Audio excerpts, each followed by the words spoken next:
Queridos, tudo bem? Bem-vindo à página Mestres e Novo Testamento. Quem fala com vocês aqui é o Bispo Romeu Carneiro. E nessa manhã eu quero fazer um comentário sobre uma palavra grega muito maravilhosa, apesar dela aparecer apenas 2 vezes no Novo Testamento. Essa passagem ela se encontra no livro de Tito, no capítulo 3, no versículo 5, e no Evangelho de Mateus, capítulo 19, deixa eu só confirmar aqui, Mateus capítulo 19, Mateus capítulo 19, no versículo 28, essa palavra é a palavra palingenésias, guardou o nome? Muito bem, palingenésias era uma palavra utilizada naquela época do grego koiné para significar a renovação de coisas, para transformar as coisas em outras totalmente diferentes. Uma casa, ela podia sofrer a ação da palingenésias, e relações e qualquer outras coisas estavam associadas ao palingenésias.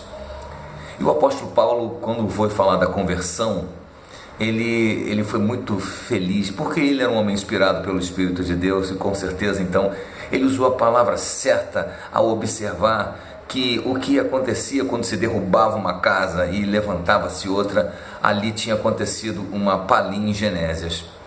E o apóstolo Paulo, escrevendo ao seu discípulo Tito, que estava na ilha de Creta pregando a palavra do Senhor, já na hora que Paulo tinha saído do primeiro encarceramento, e então ele vai fazer um circuito, ele passa por Creta, ele passa por Éfeso, depois ele combina com Tito para que eles se encontrem em Nicópolis mais tarde, para que Paulo pudesse continuar desenvolvendo seus projetos.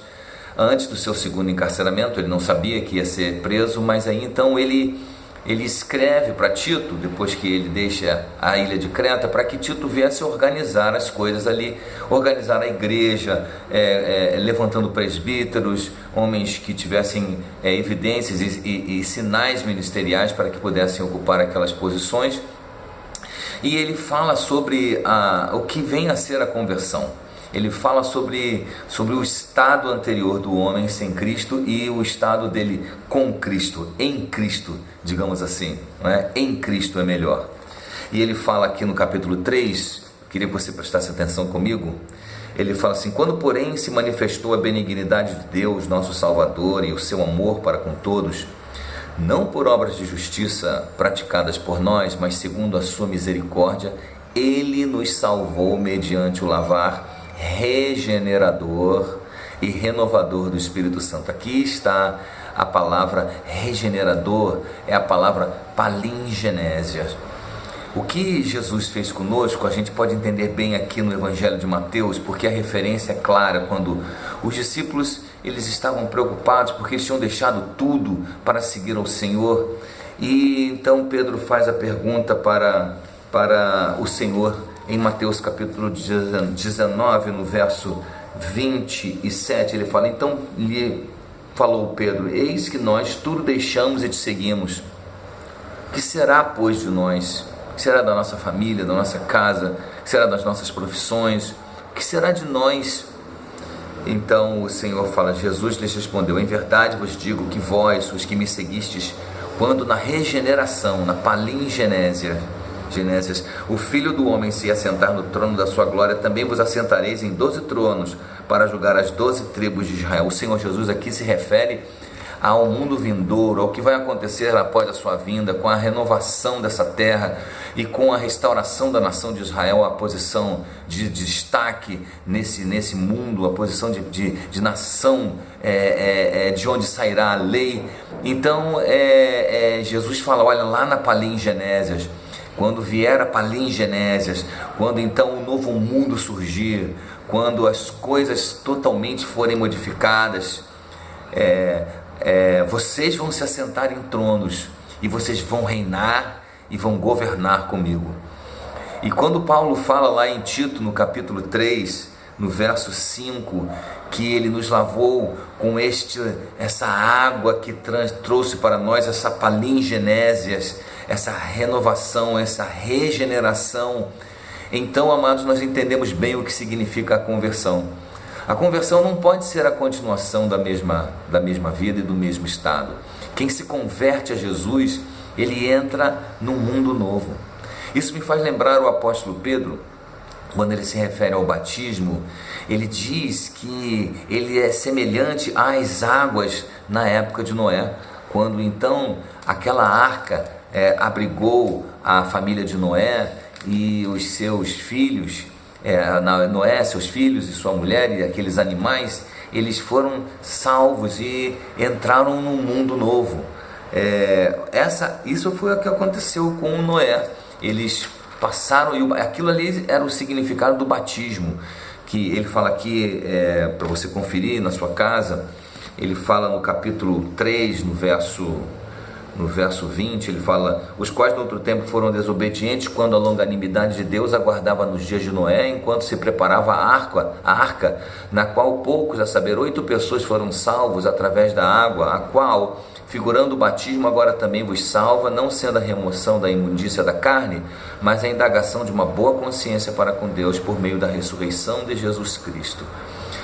Há quem diga que essa salvação foi feita pela arca, não significa que a arca significava a salvação ou a água, mas não importa. No batismo as pessoas elas entraram num novo mundo, porque foi o que aconteceu com Noé. Eles entraram num novo mundo depois daquelas águas do dilúvio. Quando as águas baixaram, eles entraram no novo mundo e se tornaram os herdeiros, os governantes do novo mundo. E assim, amado, é conosco quando nós nos batizamos. Nós morremos para o velho mundo e então nascemos no novo mundo de Cristo Jesus, no reino de Deus, onde existe a justiça, a paz e a alegria no Espírito Santo.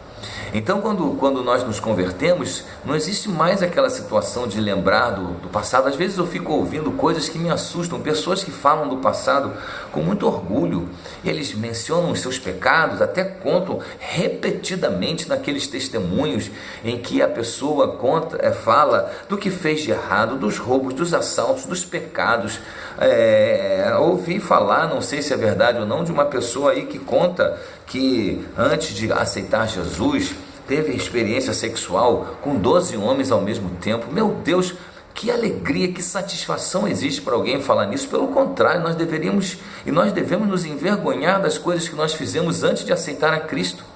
O apóstolo Paulo fala aqui no capítulo 6 da Epístola aos Romanos exatamente isso. Ele diz: naquele tempo, que resultados colhestes? Somente as coisas de que agora vos envergonhais, porque o fim delas é a morte.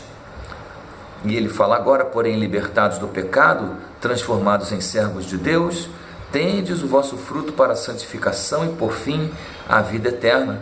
Porque o salário do pecado é a morte, mas o dom gratuito de Deus é a vida eterna em Cristo Jesus, nosso Senhor. Naquele tempo, que resultados colhestes? Nenhum, tudo coisa ruim, tudo que não presta. Somente as coisas de que agora vos envergonhais. Então, uma das características da salvação é nos envergonharmos das coisas ruins que fizemos no passado, não nos orgulharmos. Olha, quando a gente vai contar um testemunho, a gente não tem que enfatizar aquilo que o diabo fez na nossa vida, mas a gente tem que falar aquilo que Jesus fez na nossa vida, a transformação que ele trouxe, o impacto que ele causou, essa regeneração, essa palingenese que ele operou em nós. E agora, amados, nós fazemos parte de um novo mundo. Todo o velho mundo foi sepultado nas águas do batismo. Tudo o que não era de Jesus foi sepultado nas águas do batismo. Quando pessoas começam a trazer de lá das águas do dilúvio os restos das coisas ruins com as quais eles conviveram, então eles vão introduzindo na nova vida as coisas da velha vida. E a pessoa, ela acaba demonstrando um evangelho muito misturado, como nós temos hoje em dia, um evangelho muito misturado, com pessoas que fazem coisas do passado. Hoje nós temos rave gospel, nightclub gospel, nós temos agora artista pornô gospel, filme pornô gospel, agora nós temos aí tantas coisas, gente, traficante gospel, traficante evangélico. E o que vem a ser isso, amados? É uma sociedade cristã hoje que não conhece a Jesus de verdade, não entendeu o que aconteceu, e então começa a trazer lá do mundo aquilo que foi sepultado nas águas do batismo. E aí aquela palingenésias, aquela renovação, aquela casa nova que Deus começa a construir, porque ninguém constrói a casa de uma hora para outra. Noé não construiu sua vida de uma hora para outra, ele teve que reconstruir tudo, mas aquela era a palingenésias. Agora as pessoas hoje se convertem e começam a importar coisas para dentro da igreja. Pra você ter noção, eu posso dizer pelo Barna Research, que é um dos institutos de pesquisa cristã mais recomendáveis e autorizados dos Estados Unidos, que 95% dos crentes nunca leu a Bíblia Sagrada toda. Para você ter noção, fizeram uma pesquisa em mais de 2.500 igrejas. O Barna Research fez essa pesquisa e a pergunta era a seguinte, preste atenção. A pergunta era: você já leu o livro de Ezequias? Aí a pergunta era a seguinte, era essa, e as pessoas, não, ainda não li, mas vou ler. A pessoa falou, comecei a ler, mas não consegui. Ela falou, olha, nunca li, mas tenho mal vontade, Deus tem me cobrado de ler o livro de Ezequias, quando não existe livro de Ezequias na Bíblia. Existe o Ezequiel, o profeta Ezequiel, mas Ezequias era um rei. E você vê, irmãos, é porque a pessoa ouve um negócio aqui, então ela já associa lá, mas no fundo a pessoa não conhece a palavra de Deus, e por isso elas não entendem o que é o novo nascimento e não entendem o que acontece no novo nascimento. Por isso eu quero dizer para você, entenda o que vem a ser a palingenésias e que você possa viver essa vida nova que existe em Cristo Jesus. Que Deus te abençoe, meu querido, ricamente. Amém.